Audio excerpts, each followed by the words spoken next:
Lynch has been fantastic. 214 yards and electric on the ground. That's complete to Thomas. Hey, you're locked. Clock will keep going. Florida. That's Borregales, the former Lou Groza Award winner in Miami, giving it to the top kicker in college football. Lynch pressure from the backside. He's going to go down. Sacked. And Orlando has been stout on the revamped offensive line until that moment. Wide option 5. Twins left, scat left, wide option 5. Clark out of West Virginia. Boyko, the new offensive lineman, was late. He didn't know the snap count. He was late. Well, he just got here about 2 or 3 days ago. That's how that play was made. It is 4-down territory, no doubt about it. And a flag. We have 10-second option rule. We got false start 77, so we're going to have options for it. They're going to want it. Wow. False start? Left, Seattle. Throw it to number. While the clock was running, false start, number 77 of the offense. This is a 5-yard penalty. This is also a 10-second subtraction. Here we go. Hey, let's convert this. That is a huge blow, and this is what Terrell Buckley has seen through the first 2 weeks of the year. Can't get out of their own way. 3rd and 13 for Paxton Lynch. This one is close, though. They can taste it. That has not been the case in the first 2 weeks. With a 33-12 loss to Houston and a 30-12 loss to San Antonio. This is where all the stuff you talk about in practice, about belief, about one play at a time. Yeah, a lot. All right, let's do it. You keep everything from falling off the rails.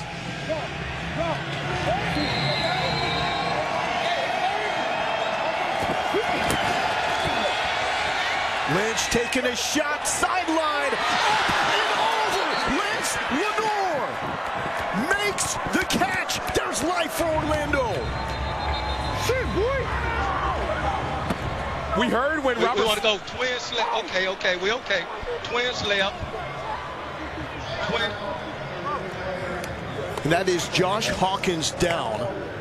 Hawkins is the highest graded player on the Arlington defense, according to Pro Football Focus. When Robert Ford was calling this play, we heard him say throw it to number, and it cut out. It sounded like he was going to say to number 4. Lance Lenore recently acquired within the last week. Oh, that's awful, though, that we see Hawkins at the same time grabbing his right knee. Lance Lenore, an undrafted free agent, signed by Dallas in 2017. Out of Western Illinois, catch of the night. But right now the concern is Josh Hawkins. The corner out of East Carolina is down in pain.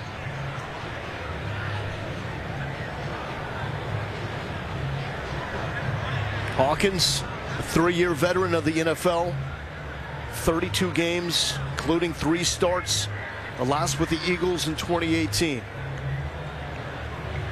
Hey, Lowell, Sam Hawkins also stepped away from football for a year, and he's been doing some acting. Actually has been in a few films in Hollywood, and then came back to the game because of the XFL to have that one last shot at going to the NFL. But you know, he has a life away from football right now. But I mean, you talk to anybody on this Arlington team, they love 28. And he has been awesome, Fitz.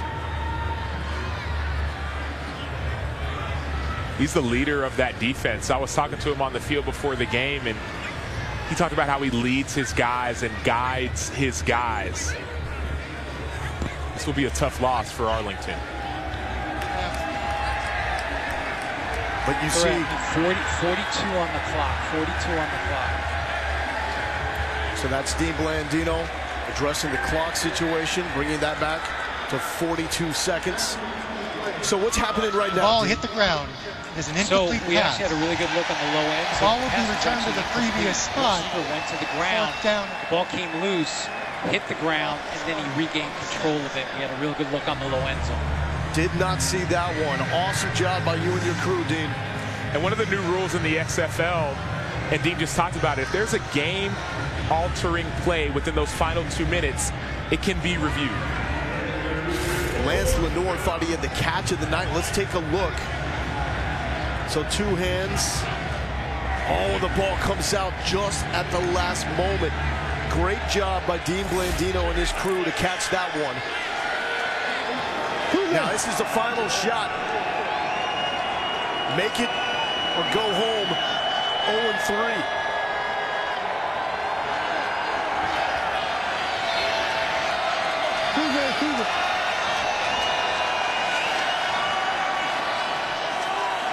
Do the Guardians have some fourth down magic? Lynch going deep. Sideline. Is it caught? Out of bounds. Into the hands of Charleston Rambo. But Lynch let him out of bounds just a little bit on a tough throw. You got a feel for this Orlando team. So close, Sam. So close. This is a fourth down. You see the catch, but he couldn't get that one leg in bounds. In the XFL, you only need 1 foot, 1 hand, 1 body part, and knee, anything in bounds. It looks a little close, so I'm sure Dean will be reviewing it. So that is Rambo, and that, to me, clearly, that looks like the foot comes down out of bounds. It is the college rule when it comes to Frank, hold it up for a second. receptions. It just needs to be 1 foot inbounds, and Dean Blandino saying hold play. They're going to get this right. So I'm on this high end zone when I've got a right foot down, but by the time he gains control, I've got both feet coming off the ground, and then we've got a body part hitting out of bounds. So I got incomplete. I'm going to look at one more angle here, which is my far handheld. And again, when he gets control, I've got both feet off the ground, and then we've got a good ruling of incomplete. We're clear, Frank. We're clear. I mean, Dean, we're talking just inches right there. Victory formation as Kyle Sloter moves to 1-0 as the starting quarterback of the Arlington Renegades. They were just looking for some sort of spark. It's not a lot on the scoreboard, but it is a win for Bob Stoops. And that's all that mattered. It didn't matter about how you got the job done. It was simply about getting the job done. That's what we saw in this game. And Sloter in the second half when it mattered the most, 10-12, 84 yards and a touchdown. But you got to give credit to Terrell Buckley and Paxton Lynch and the way they fought. Let's throw it down to the sideline of Fitz. Thanks, Lo. Coach Stoops, describe this one for us. Man, that was a barn burner, right? 10-9. But we hung on and won, made enough plays to win. That's always what matters. And, you know, Coach Buckley does a great job with his team. And anyway, we made enough plays to win. What did you see from your quarterback? You made that change going to Kyle Sloter today. What did you see? I know it was only 10 points, but you got the W. Yeah, he did a lot of good things. And I think as much as anything, as a whole team, we got to help whatever quarterback's in there. We've got to do more as coaches, do more as a team, protecting them. And but Kyle did a nice job overall. Through 3 weeks now, what have you learned about this team that you didn't know going into week 1? Well, I think I knew it. It's a really high-character group of guys. Really great to be around every day, and they're going to play to the end every game. And fortunately, they did that today, and we did enough good things to win. Thanks, Coach. All right, thanks, Ian. Appreciate it. Thanks, yes, sir. T-Mac. Thank you. Here with Kyle Sloter, 1-0 as the starting quarterback. How would you assess what you felt today? Yeah, you know, it's always fun to come out here and play a game that you grew up as a kid dreaming of these moments like this and being with these guys. So a lot of fun out here, a lot of emotions, and, you know, watching one of my other friends, Paxton Lynch, try to lead his team on a last-second or last-minute comeback right there. I was sweating, so glad to get the win. What do you think helped your offense get into a rhythm today that you guys haven't been able to do the rest of the year? Yeah, I think in the fourth quarter we started throwing the ball, which, you know, it's nice to not be in 3rd and 8s, and I feel like early in the game we kept getting ourselves into 3rd and 8s, 3rd and 7s, and, you know, when we started throwing the ball because we needed to, we were able to gash them and get some yards and score a touchdown. So I think we just have to be probably a little bit more balanced, but that's something we'll talk about this week, and we'll come back better next week. You just told me before we went on camera that you still felt like there was so much more out there. What do you feel like you can improve upon now that you did get the win as a starter? Yeah, you know, it's the same thing that I just said, is really just letting it fly. I feel like we were at times too complacent, and I feel like, you know, when we we get some of these guys, I mean, we got great receivers, great tight ends, great running backs, put them in space. I think we got to do a little bit more of that. We tried to play power football with these guys. We thought we could come in here and bully them a little bit more than we did. They did a great job up front. So I think we just got to probably air it out a little bit more. But I think, everybody's on the same page, and we're going to keep moving forward and getting better. From your perspective, your defense there on that final drive, what stood out? Yeah, I think we have the best defense in the league. We as an offense, the last couple games and this game have put them in tough positions. It's hard as a defense when your offense isn't moving the ball, we're not scoring points and all that kind of stuff. They've kept us in ball games, so we're really grateful to have them. I think they're the best in the league, and I think that once we get rolling as an offense, we're going to be a much better team. Appreciate your time. Yep. Thank you. Fitzy? I'm over here with Donald Payne, starting linebacker, signal caller for the Renegades. D-Payne, he just said that he believes you guys are the best defense in the league. What have you learned about your teammates through 3 weeks? Man, we're just resilient, man. No matter what comes our way, no matter how many times we have to go on the field as a defense, we always had that mindset. It's another opportunity to go out there and make a play. And we made some big plays throughout this entire game, getting the ball for our offense. And that's great words from Kyle. And it's our job to go out and prove it every week that we are the best defense in the league. Take us onto the field that last drive. Oh, that last drive, we sat down to each other. Hey, look, we want that win bonus. We want the win. At the end of the day, it comes down to us, and we got to make a play. We got to make a stop. We got a huge sack, backed them up. Then we had a huge play by Hawk. Hopefully he's not injured too bad. Huge play by Hawk, and a huge play. Darren Evans, backup corner, comes in the game, gets him, throw a go ball on him, first play in. And incomplete pass out of bounds. So we just resilient. We got a great, we so deep on every position that whoever come in the game, we know what we're doing. We practice hard. We practice our butts off. So, anybody who comes in the game, they know what to do. You've been in the National Football League. Heck, a few years ago, you were third in the NFL in special teams tackles. What is this moment like for you right now, trying to get back to being the 53rd guy, not the 54th? Man, got to prove them wrong, The people who believe in you, I love to prove them right because I know they believe I should be at the highest level. And the people who don't believe in me at this point, it's my job to prove them wrong. So this is just another opportunity to do that. And it's on a national stage, so it's plenty of eyes on me. It's plenty of eyes on all of us, so it's our job to go out and make those plays. You're a Stetson Hall of Famer. You over 500 tackles at Stetson. You're the first Stetson player to ever play in the National Football League. A guy right across the street is Jake DeGrom, also Stetson. Who gets more credit at Stetson when it comes to what you've done? Is it Jake DeGrom or you? Hey, look, I've never been on campus with Jake DeGrom at the same time, so if we ever back there together, we're going to see who they like a little bit more. Lowell, Sancho. Hey, and this much is clear. When that happens, lunch is on DeGrom with a contract that dude just signed. So Arlington's able to hold on. They moved to 2-1. This is so intriguing because coming up next, you're going to see Houston and San Antonio. And Wade Phillips is probably hanging out saying, okay, wait a second. We just heard Arlington say we're the best defense in the XFL. He's getting ready to unleash those pass rushers on San Antonio. But if San Antonio can pull off an upset, you're looking at two teams at 2-1 in the XFL South. That would be Houston, and in this case, the Arlington Renegades. And that's been the impressive part about this game for Arlington. We've seen them kind of back and forth. You've seen, these big turnovers on offense, but then on defense as well. Then now they found their rhythm with a new quarterback. And so there's a lot of confidence brimming, and you feel it when you talk to the players, and you see it when you watch them play with this Arlington Renegades team. They think they're the best, and so far they're playing very much like it. What do they call Bob Stoops? Big game Bob. Here he is in the locker room. To give us the lead. Smitty did a hell of a job on that getting that in. And then defense, great job there at the end, 4 and out to seal the game. So it's going to take that, right? We've talked about it. All these games are tight and close for the most part and go down to the last series or so. So we just remember that as we move forward, all right? Great job, though. Great job. You got that bonus check coming. Yeah. All right, let's just stay on our... No, my bad. Yeah, let's all just go ahead, Willie. Will, you Our Father, who art in heaven, hallowed be thy name. Thy kingdom come, thy will be done. Getting that bonus check. Think about what we've seen in the third week of the XFL, right? Last night we saw that thrilling matchup with Vegas and Seattle. And Seattle is down to a 4th and 2. And we get Josh Gordon with a game-winning touchdown, right?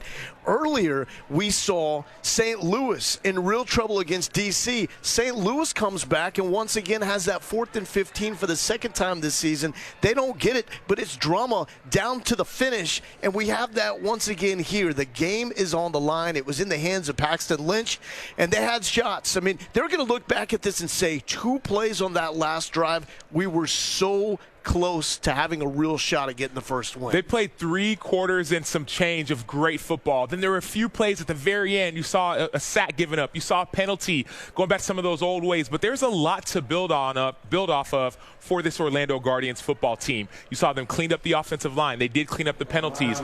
Now it's just believing you can win. We got competed today like we supposed to. All we ever asked is a chance in the 4th quarter to win the game. We have a chance. We did not. We didn't get it done. We get another chance next week. Okay? Bring it in. Bring it in.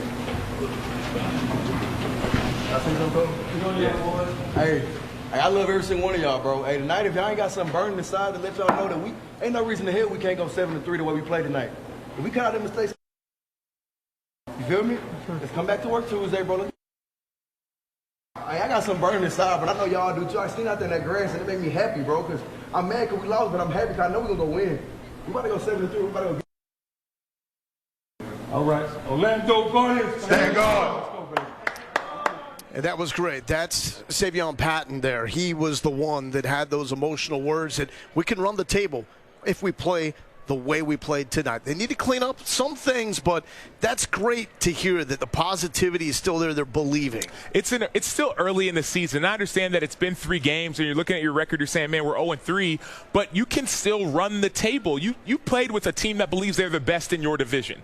You played with them all the way up until the last second, a game of inches that you barely didn't win that game by a dropped pass, and then also by a ball that you were barely out of bounds. And so you know you can win, but winning in football is contagious. Once you find those players or the players who find ways to win, then all of a sudden you believe you can win, and then you won't make those mistakes that you made before. And so just like winning is contagious, losing can be contagious as well. First time this season that Orlando has played just 1 quarterback in a game. It was Paxton Lynch from start to finish. Arlington, they went with Kyle Sloter. They gave Plitt a chance the first 2 games. He played well. So have both these quarterbacks now established themselves as the guys for their teams? It's still early to say established because we did hear from Terrell Buckley that we're still evaluating our quarterbacks, but I could say that Paxton Lynch, you could say he established it.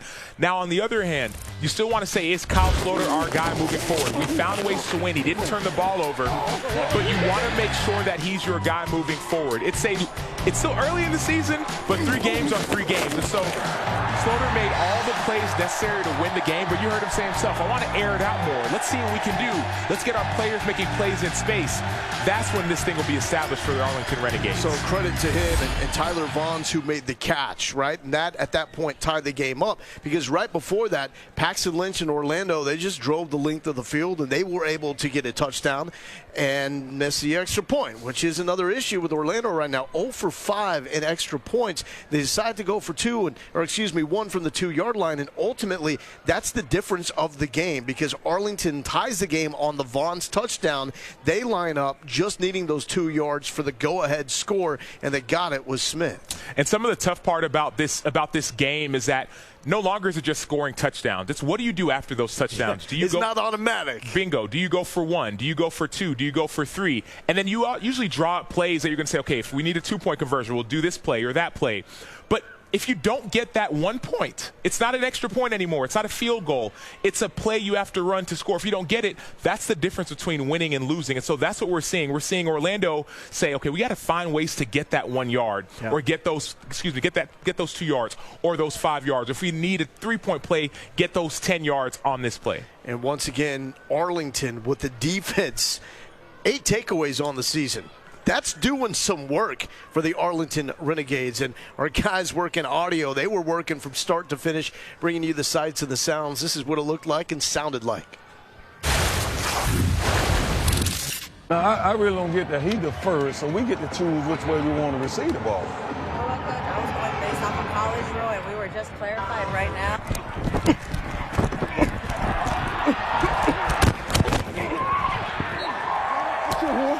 Great series, D. Great series right there, D. That's a way to get pressure. Oh, man, no, we like that. DB, hey, great. DB, hey, we like that, man. We like that down here on this road, man. We like that, man. Hey, victory? That was a good one, man. Good one, good. Congratulations. Yeah, Congratulations. Appreciate you, bro. You know that. Stay after. And that's what it's about right there. Bob Stoops telling Terrell Buckley, stay up. Yeah, and that's a piece of it. And I think Terrell Buckley didn't need to hear that, because what we heard from him during this week was, I'm going to remind my guys how good they are. He actually made a highlight tape of all their good plays. And sometimes you don't need someone railing into you saying, we didn't do this, you didn't do that. Sometimes it's necessary. Other times it's saying, hey, we are close. You heard Savion Patton say, we are close. He made a huge play. We saw Jacoby Jones make a huge play. So many players are making plays in these games, and you realize you're one play away. And so all of a sudden you need that fire in your heart he talked about to go back there and practice a little bit harder, maybe stay out a little bit longer to be the one player that makes the difference in the game to help your team win. It comes down to 1 point sometimes, or one play. Case in point, this game. We had 2 games before this week that had more than 50 points combined. We get 19. Hopefully you took the under. Final thoughts coming up.